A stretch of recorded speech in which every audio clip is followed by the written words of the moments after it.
Chris Kroger sits down with head coach James Borrego to discuss the recent road trip, the homestand ahead, and the recent play of Marvin Williams and Jeremy Lamb, as well as getting both Tony Parker and Michael Kidd-Gilchrist back in the lineup and what they bring to this team.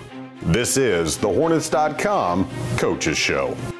Welcome into the Hornets.com Coaches Show. Chris Kroger with you, and of course we're joined by Hornets head coach James Borrego, and we're back at home. This is a big homestand for the Hornets. 9 of the next 11 are at home. We're in the middle of a 4-game homestand right now, and off a quick little 2-game road trip around the holiday weekend. We'll talk about that and what's upcoming with Coach. And Coach, all I know is that's a big win on Monday night to open up this homestand, to do it against the second best team in the NBA record-wise.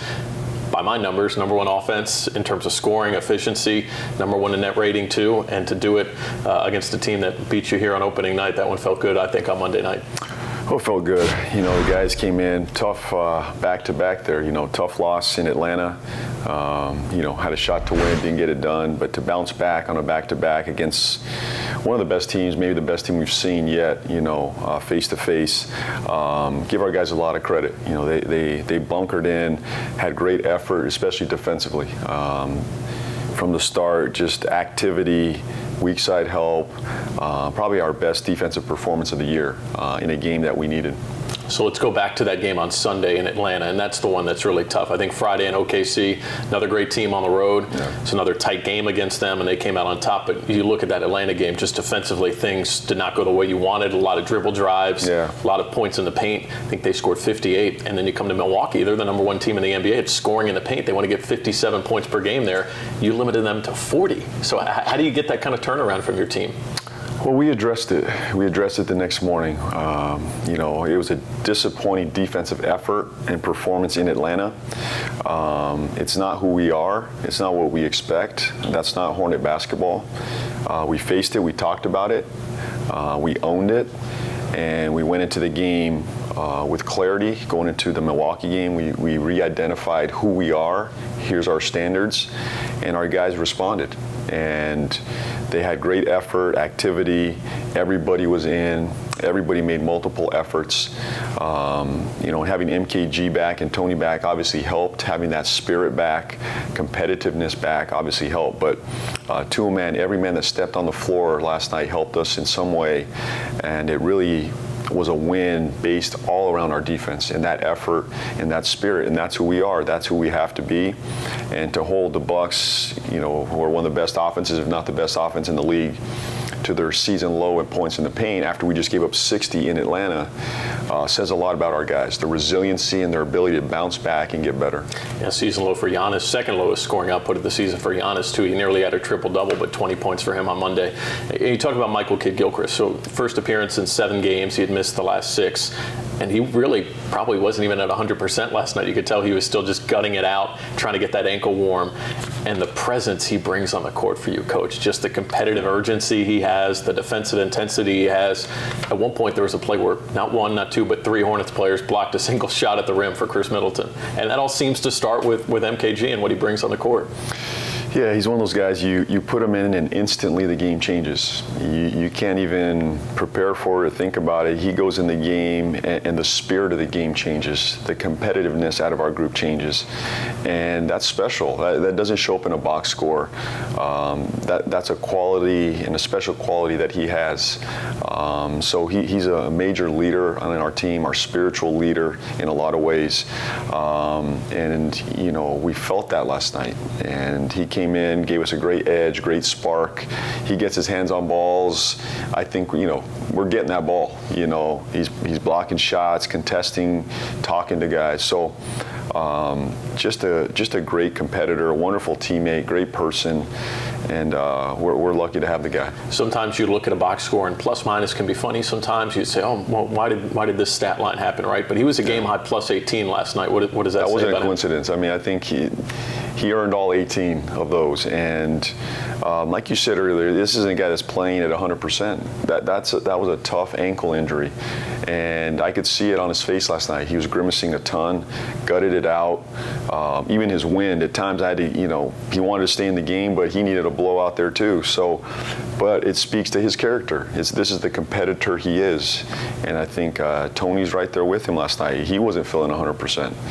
But this is a guy that wants to be out there in the biggest moments, not afraid of the moment, made multiple game-winning plays down the stretch. So both those guys together gave us a wonderful boost coming off 2 losses on the road. Tony hit one shot on the right side on the mid-range. He came back on the next possession, hit another shot on the opposite end of the court at a time when it was a 1- and 2-possession game in the final minutes. Right. For this team, and even for a guy like Kemba, who tried to do it on Sunday night, and sometimes it just doesn't happen, to have that kind of help out there, what's that mean for you? Well, any good team, you have multiple options out there, and I think to be a good team down the stretch, we have to be versatile. We have to have guys that we can count on to make shots, make plays. Kemba's able to do it. Tony's able to do it. He showed that. Nick hit a big shot last night. MKG had a big defensive play. It's just going to take multiple guys to get, these close games done. But we're still in the battle. We're in the arena. We're fighting every night. We're getting more and more comfortable in the game stretches. We're not going anywhere. This is who we are. And I think we're just continuing to grow. Sometimes that win may not go our direction, but as long as we continue to grow, continue to develop, progress the right way, learn from our mistakes, learn from the things we're doing well, and I think we're there. We are progressing where we need to be.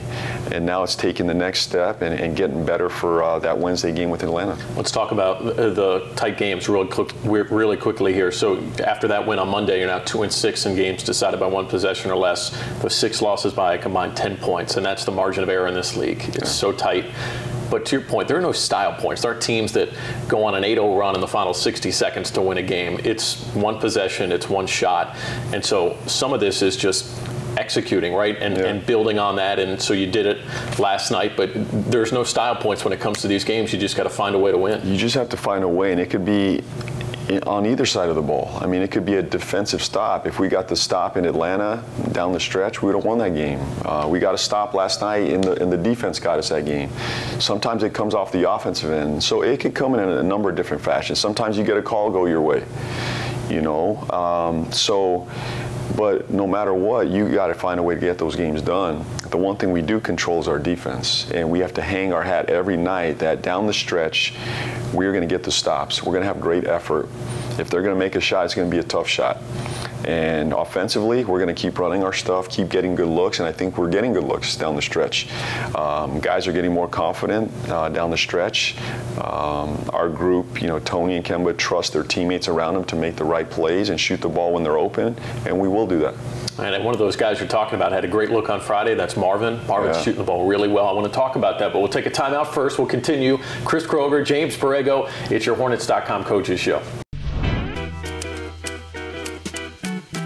Hey, Hugo, before we do this job swap, can you show me how this half-court shot thing goes? I'm not the most experienced with basketball. Yeah? Okay, great. Okay. All right, so I bend my knees. Oh, arms up. Oh, I'm glad I didn't ask you to show me how to dunk. How do I get down?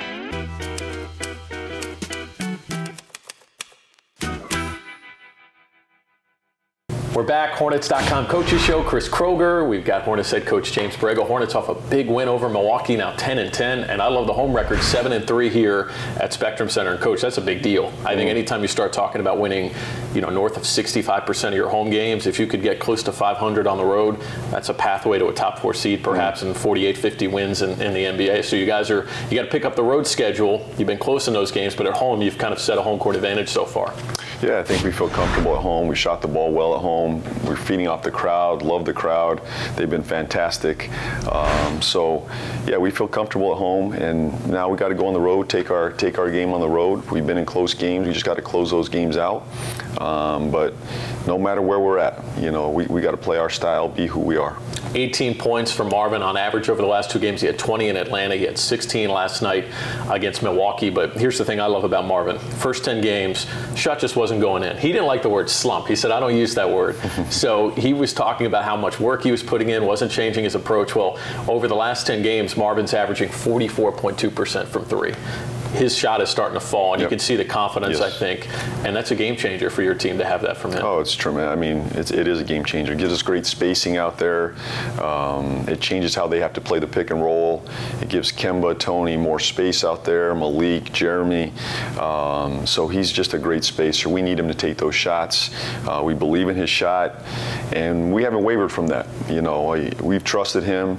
I think some people started to doubt, you know, that starting unit, and, you know, could Marv find his way back in? He's been great, and he'll continue. He continues to do his work every day. He doesn't change. He does his routine. He stays confident. He believes it's going in every time. We believe it's going in every time. So he's trusting his shot. But I want to give Marv a lot of credit on the defensive end, especially last night. MKG was a major factor. But as I watched the film this morning, Marv was incredible defensively. I mean, guarding Giannis, being active on the weak side, trying to block shots, get, you know, loose balls, rebound, run the floor.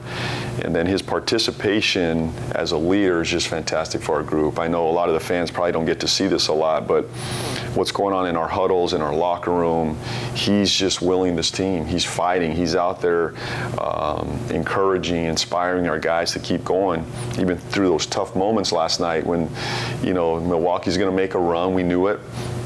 But he just, you know, he stuck with it, and his true character, his leadership really shined last night. Yeah, I had the opportunity to talk to Kemba after the game on the post game, and Kemba's sitting on the scorer's table, and Marvin was kind of just loitering around, and I'm thinking, what is Marv? Just go back to the locker room. You just had a tough game. But he sat there and he waited for Kemba to finish his interview because he just wanted to walk off the court with Kemba, wanted to put his arm around him and have a few words and walk back to the locker room together. But that's who he is as a guy. That's who he is as a leader. That's who he is. A special guy, really special guy. So Marvin's playing great. The other emergence for your team is Jeremy Lamb, I think, is that true second scorer behind Kemba. He said 18 or more, 6 of the last 7. And this is the beauty of it. I love it. He's starting to rebound the ball at a higher level over the last few games, and he's getting to the free throw line, Coach. Almost 5 free throw attempts per game over these last 7 games for Jeremy. Well, it's confidence, and just you become more aggressive the more confident you are, and I think we're seeing that. He's driving the ball, he's shooting the open 3 when he's open, he's not hesitating. He feels like he belongs. He feels like he's a scorer for us, and he is. And we value that. We want him to be that. Even last night, you know, Milwaukee's a very good defense. You know, play breaks down, we don't get a shot, their length is a problem. And he just went and made plays. One-on-one, just said, I'm going to go make a play for us. Most times that's Kemba, you know, sometimes that's been Tony. But Jeremy has just stood in that moment and said, I can go make a play, and he's doing it. I mean, he's getting to the rim, he's getting fouled, as you said, and there's just a confidence about him right now that, you know, is only growing. And that fuel is being lit every night, and we need that. We need that consistent scorer, and right now he's been that guy. His defense is transformed. I think he would admit the attention to detail he plays on that end of the court now compared to where his game was a year ago, 2 years ago, 3 years ago. It's night and day, and that helps him on the offensive end. That's right. I mean, you can't just play one side of the ball, and, you know, we've challenged him from day one. And, you know, I said, I don't care what, you know, the story's been on you in the past. If you want to guard, you can guard. I don't judge you based on what you've been in the past. I want to see you guard now. And we've challenged him. He's risen to the challenge. He's been great. He's getting better. He's guarding the best 2 guards in the league. So he's not just doing one side of the ball. He's doing it on both sides of the ball, and he's rebounding as well, as you said. So the numbers you like to look at with your team get a good barometer for you at where's your offense, where's your defense, where's your offense less your defense, that's your net rating, and then where's your point differential overall in the year. So right now you sit 5th in offense, you're 14th in defense, you're 8th in net rating, and you're sitting 6th with a 103 in the positive point differential. And so those are the benchmarks to me of not just a good team, that's a really great team, yet you sit here in 10-10. And so some of those are close losses, right? Yeah. But I think it's your defense that you would say, if we play at that level that we played on Monday night, we can take a big step as a team here. And we're capable of doing this. We just have to be more consistent in doing it. And it's just consistent effort. And, you know, buying into who we are as a team, you know, and we are a defensive team. I believe that, and we saw that last night. There's no reason we can't do it again on Wednesday night and Friday night and Sunday night. This is the standard now, and our guys have to continue to build on that now, move our group forward. Yeah, there's some losses there that we wish we had back.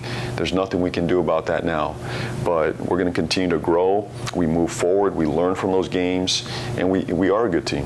We are a good team, no matter where that record is now. As long as we're progressing the right way, and I think we are, we'll be right where we want to be. 7th in the East right now, and only 2 games out of 4th. So it's going to be a wild race, I think, throughout the rest of the season for this playoff positioning. 9 of 11 are at home right now, and this is a great time of year to be at home. Holiday season, and I asked you, I talked to you yesterday. I said, Coach, what time do you get into the office today? And you told me. And I said, you know what?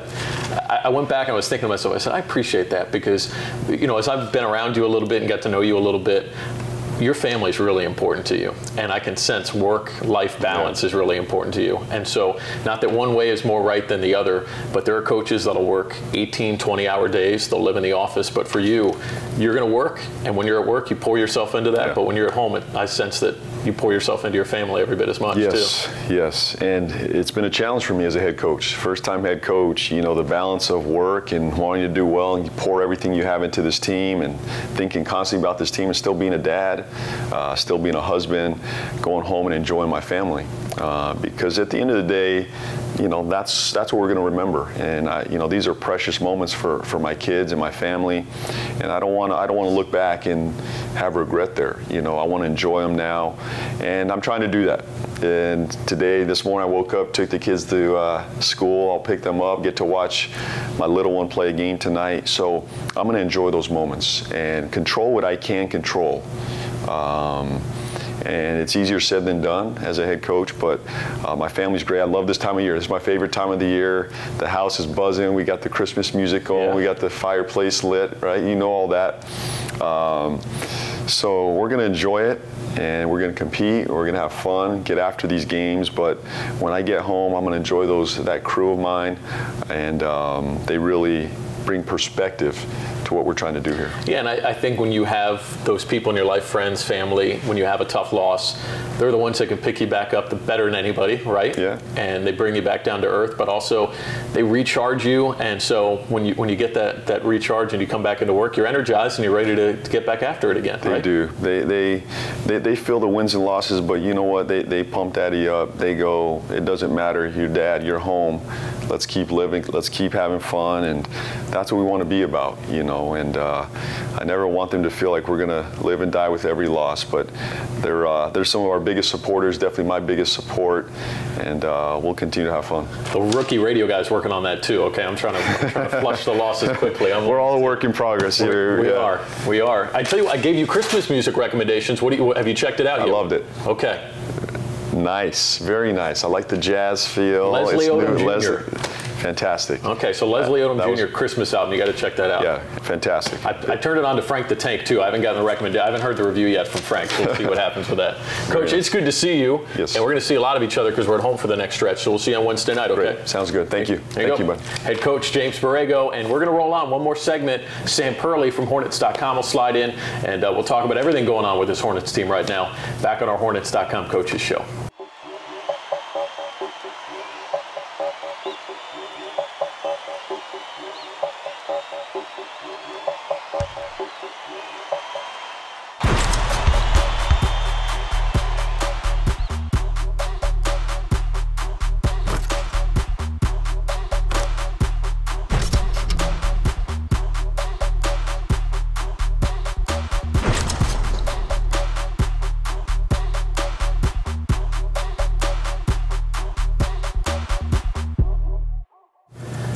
We're back, Hornets.com coaches show, final segment, Chris Kroger, and look who's here. It's Sam Perley of Hornets.com, and we're going to talk a little Hornets basketball. Hornets 10-10, and now with a sterling 7-3 home record after beating the Bucks 110-107 and getting the second one-possession win on the year. Hornets now 2-6 in one-possession games. That's a big one last night, and I think more than anything, Sam, you can measure the frustration level after the loss Sunday. and then you can measure the excitement after the win on Monday night, and that's a heck of a bounce back. To lose the way the Hornets lost to Atlanta, in Atlanta, and then you come back and you think short turnaround, it's a back-to-back, number 2 team in the East in the NBA in terms of record, number 1 offense, number 1 in net rating, number 1 in a lot of statistical categories, and to do it with your defense, which wasn't there the night before against a 4-16 Atlanta squad, who was then 3-16 at the time. I think that says a lot about the character of the Hornets. Absolutely. It's a kind of a crazy 2 games. That Atlanta team is last in the team in offense. And first off, everyone's good. You can lose to anybody on any given night or beat anybody on any given night. That Atlanta team was last in the league in offense. Milwaukee, was first. So it's kind of weird how the results worked out. But I think the thing that impressed me most about last night is start off first 4 or 5 minutes of the game, Milwaukee's hitting everything. I mean, they really kind of come out. I think they went 7-9 from 3 to start the game. They've got 26 points in the first 4 minutes or something, 5 minutes. And the Hornets responded. They stuck with it. They didn't panic. They didn't get thrown off their game plan like a little bit I think they did in Atlanta. Kept with it, built a big 25-point lead, and then the Bucks responded, and they got it down to 1-2 points, stayed the course, and able to pull out a win. So that one felt really good last night, and hopefully they can kind of continue the momentum here in this homestand. Yeah, so the Bucks hit 10 of their first 12 shots. 8 of those 10 were from they shot 8 of 10 from 3 during that stretch as well. So you look at how they started. Well, they hit 8 of their next 36 three-point attempts the rest of the way. So the Hornets really locked in, and you see up close and personal what makes Milwaukee so dangerous. It's the drive and kick game, right? Giannis's length. He takes a couple of steps. He's at the three-point line. Next thing you know, he's at the rim. And when you collapse a defense because he's so good, you kick out and those shooters are there. But the Hornets did a good job being aggressive, swarming, talking, communicating. And I thought maybe the most impressive part of their defense was the willingness to help last night, that help side, that weak side defense. And we saw so many blocks last night. There was a play where not 1, not 2, but 3 Hornets had a block together, and I don't know how you decided, but our official score gave it to MKG. But there were 3 Hornets got their hands on it. But that's how this Hornets team, I think, needs to try to replicate their defense moving forward. Absolutely. That Milwaukee team is a challenge. But you saw so many times last night, Giannis is taking the ball through the lane, and he's getting the ball stripped away, or a pass is getting deflected, and someone's intercepting it, or it's not making it out to that person on the 3.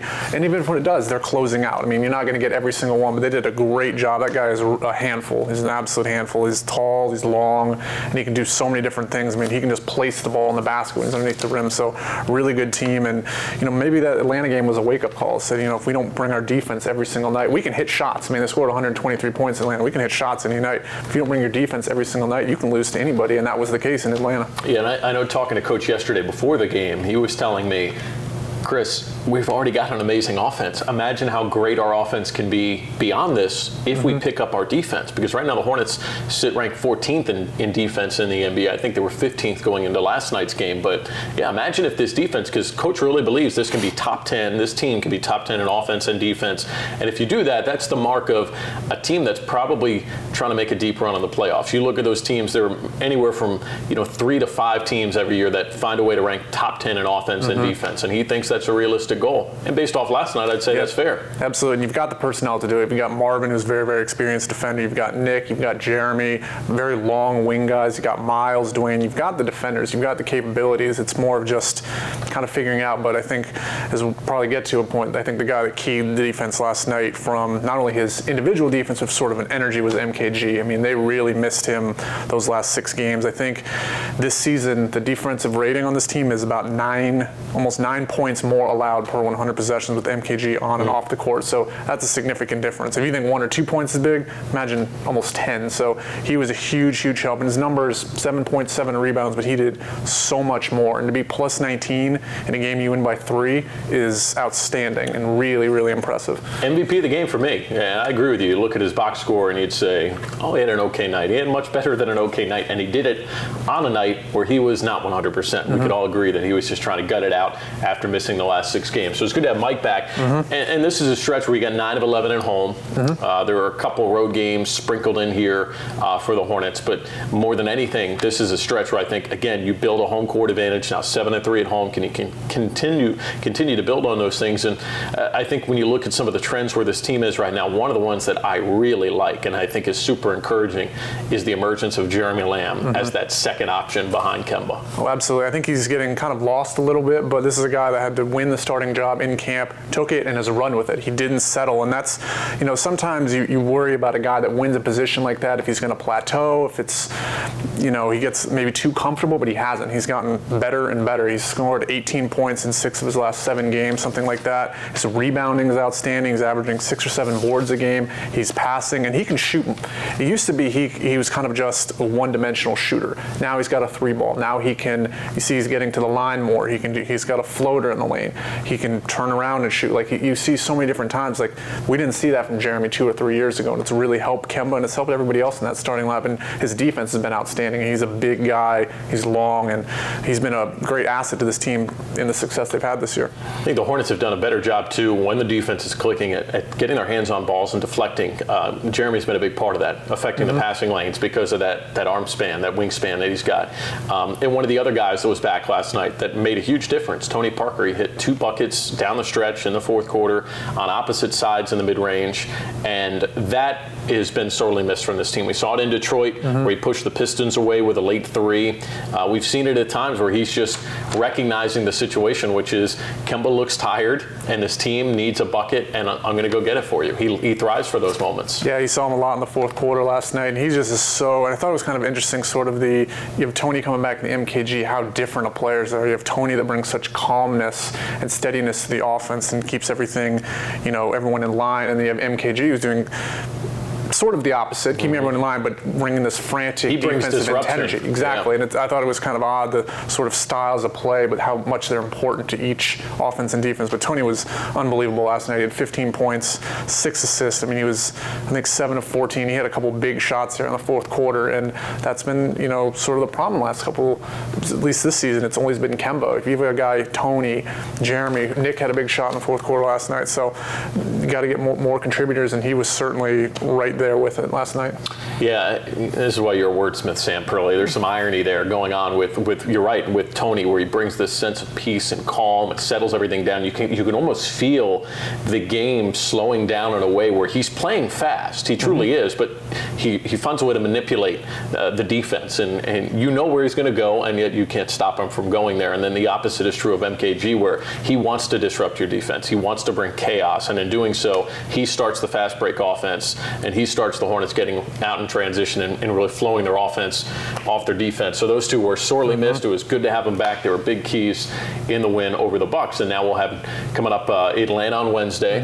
We're going to see Utah on Friday, and then it'll be New Orleans on Sunday to round out this 4-game little homestand here, and 9 of 11 at home. One of the other key guys quickly here, Marvin Williams. Yeah, and absolutely. Marvin, it was as frustrated as anybody at how he had started the year shooting-wise. 20% shooting from 3 in the first 10 games of the year. He shot a career-high 43% from 3 a year ago. One of the best three-point shooters in the NBA, and he did it with a lot of volume, too. Yeah. And over the last 10, Marv back to his shooting range. 44% shooting from 3 in the last 10 from Marv, huh? Yeah, he's been great, and it took him a little while to get going, but his defense, while his offense wasn't clicking, his defense was, I mean, he was tops in the team in defensive rating for the first part of the season, so he was contributing, and that's what you need. If shots aren't always going to fall, like I said, if shots didn't fall in Atlanta, you got to bring your defense anyway, and it can't be vice versa. So he's been great, and I think he said 4 threes. He had 4 threes last night. He had 4 the other night in Atlanta. I mean, he's been great.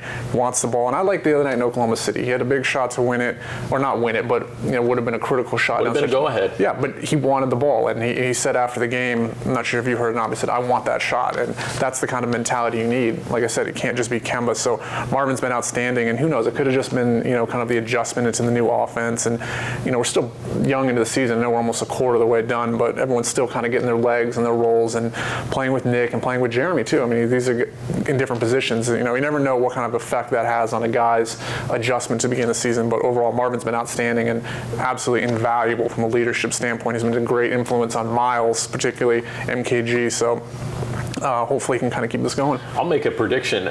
The Hornets are going to run that action at some point again down the stretch late in the game, whether it's a final possession or it's a go-ahead possession. The Hornets are going to run that action where Kemba drove baseline, hit the wraparound pass to the corner, and you're right, Marvin was wide open. He told us on Saturday when we got into Atlanta after a light practice, he said, it's a make or miss league. Yeah. I won't lose sleep over that, and I know my teammates are going to go back to me again, and I agree. I think they're going to go back to Marv. That's a great set, and the way he's shooting the ball, I'd take that look again if that's what it takes. This homestand, as we wrap it up, we talked about it. Atlanta, it'll be Utah, it'll be New Orleans. Now, all three of these teams going into Tuesday night are all under 500, but two of these teams are out west where really Utah and New Orleans had playoff Second aspirations. round last year, I think. Yes. They're both second round teams last year. And uber talented, right? You look at what Donovan Mitchell and Rudy Gobert provide for Utah. Obviously, Anthony Davis, Drew Holiday's playing at an extremely high level. Went into Monday night second in three-pointers made behind Kemba Walker, tied with a host of other guys. And you look at Atlanta, obviously we saw up close and personal what happens on Sunday. So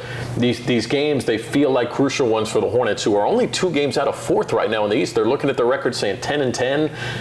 Could we have 12, 13 wins right now? Well, you can't because your record is what it is, but these are the wins where I feel like if you're the Hornets, start to build some consistency like Coach is talking about. Absolutely. This is a big homestand. I think everyone kind of pinpointed this Milwaukee game as maybe the toughest on paper yesterday, but that doesn't mean you can overlook these other teams. You saw Atlanta is very capable of winning games. I mean, they're playing tonight, I think, against Miami, so maybe you can kind of catch them on a back-to-back, but if you don't bring your defense, it's you put yourself in jeopardy of losing. I think with Utah and New Orleans, both those teams got into the second round last year. The West is kind of a dogfight right now. I mean, I think the Jazz are maybe 2 games under 500 and they're 14th, so they're not really a slouch, but they've got some great players. Pelicans have had trouble with in the last couple of years, so it'll be good, but I think the key is homestand. The way they say you got to win maybe 75% of your games right now at home or something like that. If you want to put yourself in a position, you want to be 30-10 on the road, or at home, and about 500 on the road, and right now road record could be a little bit better, but home record looks good, and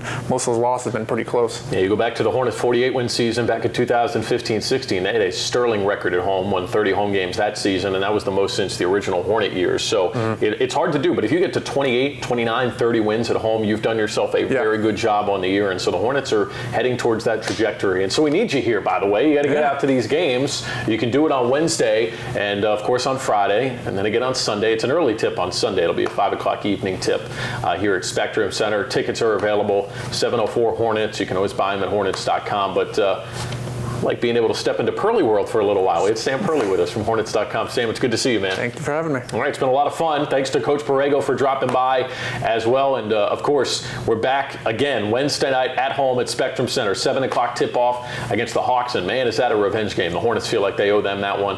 And the Hornets going to try to move to 5-1 in divisional play. They've been really good overall in the Southeast Division so far this season. Try to move back over 500 again and make a back-to-back win. 7 o'clock tip-off. Yeah, I've got the radio call with Matt Carroll at 7 o'clock if you want to listen in on the Hornets mobile app or locally in Charlotte on WFNZ. And, of course, you can catch the TV broadcast. Ashley Shamady will have pregame with Stephanie Reddy starting at 6:30 on Fox Sports Southeast. And, of course, the TV call with Steph, with Dell, and with Eric will fire up at 7 on that same Fox Sports Southeast channel. So catch them, and we'll see you guys on Wednesday, and we'll see you next week back here right again on the Hornets.com Coaches Show.